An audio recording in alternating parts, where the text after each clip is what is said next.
Physical body, mind and consciousness, relation. Question.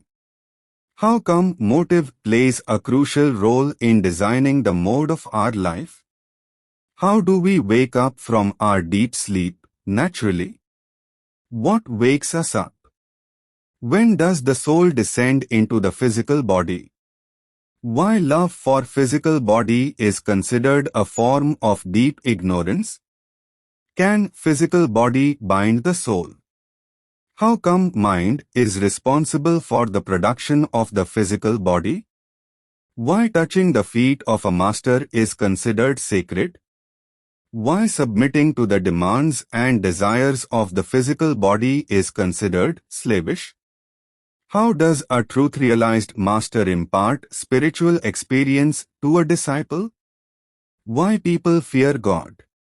What happens when love of God comes into one's heart? What does prasad or sweetmeat, given by a saint or a master, signify? What is the sign of first descent of divinity into one's heart? Why eating meat is prohibited in many spiritual disciplines? Why are extramarital affairs considered a sin? Answer. Extracted from Meher Baba's literature, which is a copyright of Avatar Meher Baba Perpetual Public Charitable Trust, Ahmednagar, India. The give and take of sanskaras or impressions is constantly going on in the play of life. Where there is mutuality, there is this give and take, but it is not a mechanical process. The same action can create different impressions according to the motive which inspires that action. A man who, out of the motive of doing good to another person, gives him food or clothes, at once catches his good impressions. The man who slanders another person with an evil motive or steals his belongings at once catches his evil impressions.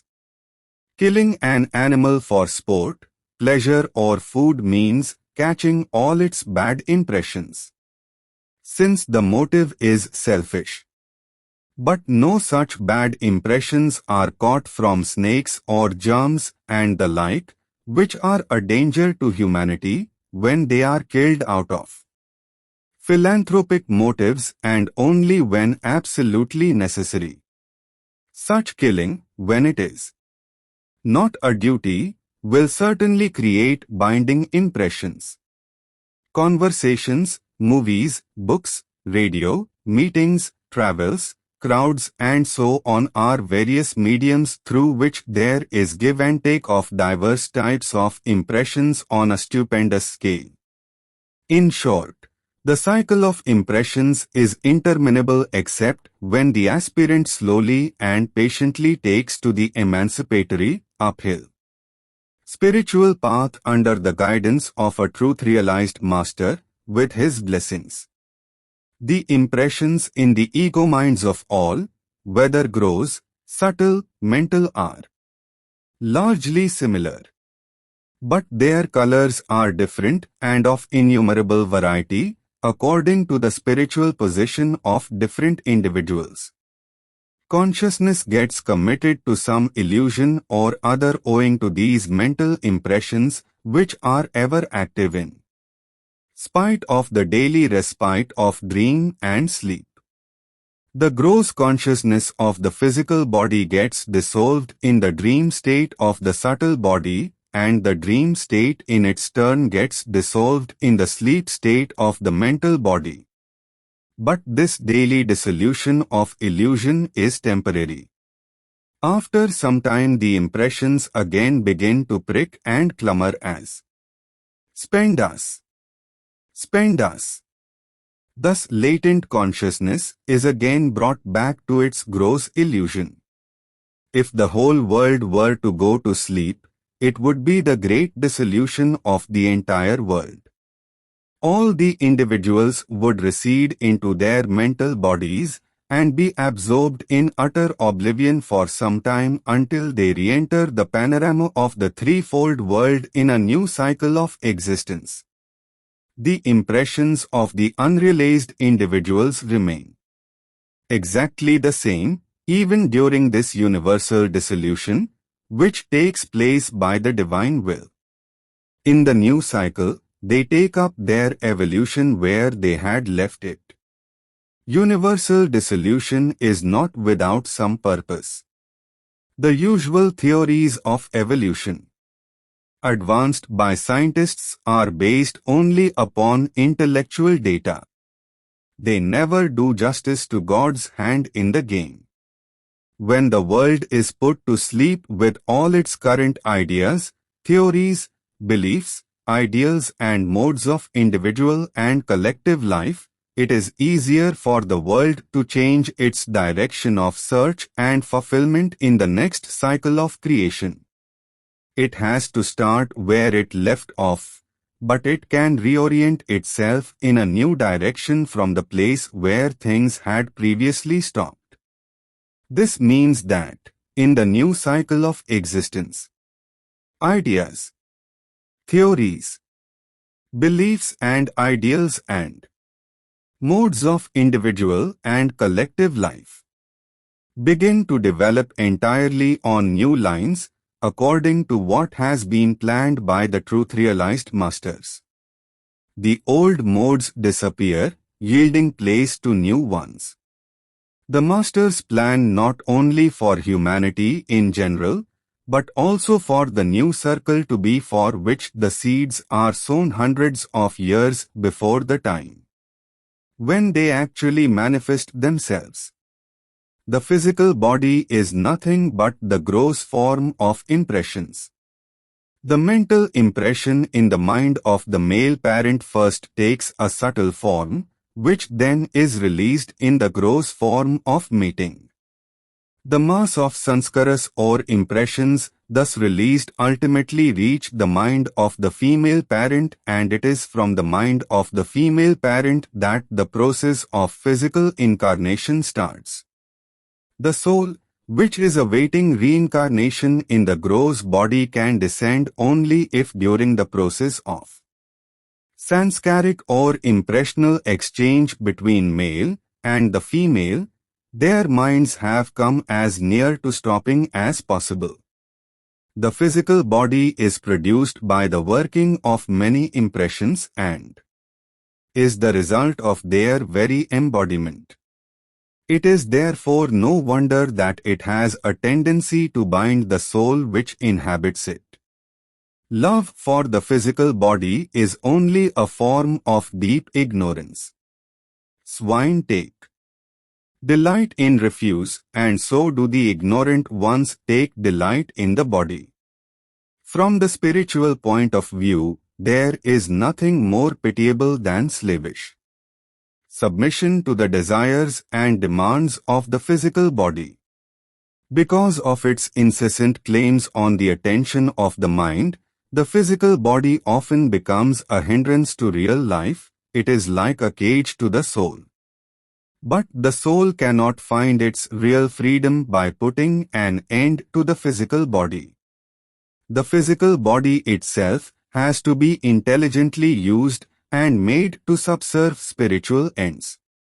What is the use of a body which resists the dictates of the mind? It is no use clinging to the comforts of the body which one day must be given up. It is only an instrument, and one should make the maximum use of it. Impressions are contagious. Eating meat is prohibited in many spiritual disciplines because the person thereby catches the impressions of the animal, thus rendering himself more susceptible to lust and anger. Sometimes, innumerable strong impressions are transmitted through the mere touch of the physical body of another person. A gross body, even a corpse, can quickly impart numberless impressions to the person who touches it. Sex contact outside wedlock is the worst form of exposure to heavy and binding impressions of lust. In wedlock, the impressions exchanged are much lighter and less binding. But just as bad and binding impressions can be caught from others, good and emancipatory impressions can also be caught from others. Food or edibles prepared or given by others bring their sanskaras with them. The prasad, some sweet, fruit or drink given as a vehicle of grace by saints and masters gives spiritual and emancipatory impressions to the recipient. The custom of touching the feet of the master with the head is based upon the fact that the spiritual and emancipatory impressions from the master thereby go to the very mind-heart of the recipient in a fraction of a second. The truth-realized master transmits dynamic impressions of faith and love for God through appropriate spiritual experience. Faith of any kind is, in a way, ultimately based upon intellect. There can be no faith without some form of intellectual conviction, which again is founded on experience. Many people say that they believe in God or that they have faith in Him, but though they say this out of conventional fear of God, what they say is far from being true.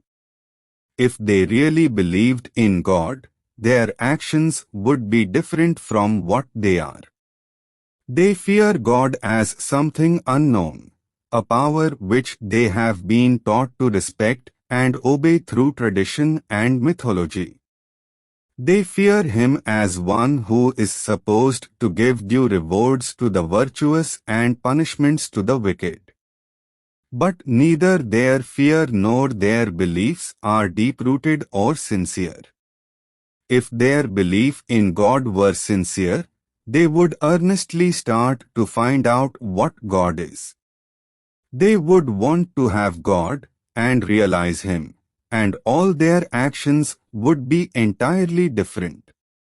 If they were really to take God seriously and want to know what He is, their very first glimpse of divinity would disarm them of all their unjustified fear. It would reveal to them that God is love and that His plan for all, including themselves, is to raise them to the highest pinnacle of perfection and bliss, of which the earthly pleasures and even the happiness and joys of the subtle and mental worlds are but poor, faint shadows. The very first descent of divinity into the heart awakens love for God. When love for God comes, fear of God disappears. Love for God removes all fear and prepares the aspirant to be lost in Him. The intensity of their love unites the aspirants with God. They thus eventually get the supreme I am God state. Those who persist until the end get there. Those who get there are, however, very few. Though many, without getting there, feel tempted to claim that they are God. To be an honest atheist is no fraud. But to claim that one is God before attaining real unity with Him is definitely a fraud. There are two types who do not have any use for religion, the materialist and the one who is self-realized. There are two who are indifferent to money, the brute, and the one who is self-realized. There are two who are free from lust, the child, and the one who has attained truth. Though the truth-realized person is, in the above respects, like the materialist, the brute, and the child, he stands completely apart from all these. He has attained unity with the infinite existence of God, while the others have not. The master enjoys the madhurbhava at will, that is, the sweet mood of love, where duality is illumined by the realization of the immensity of the One in the duality. Or he enjoys the mahabhava, the vast consciousness of unlimited oneness, which has no room at all for any apprehension of manyness. Mahabhava, or the vast consciousness of unlimited oneness, is much rarer than Madhur Bhava. But the master can enjoy it even when he is engaged in acts like eating, talking and so on. Madhur Bhava can be communicated by imparting suitable, spiritual impressions to the disciple. But Mahabhava, which is essentially beyond all impressions, is incommunicable. In the ripeness of time, it dawns from within. Jai Meher Baba. Source: Sparks of the Truth, page 24 to 28.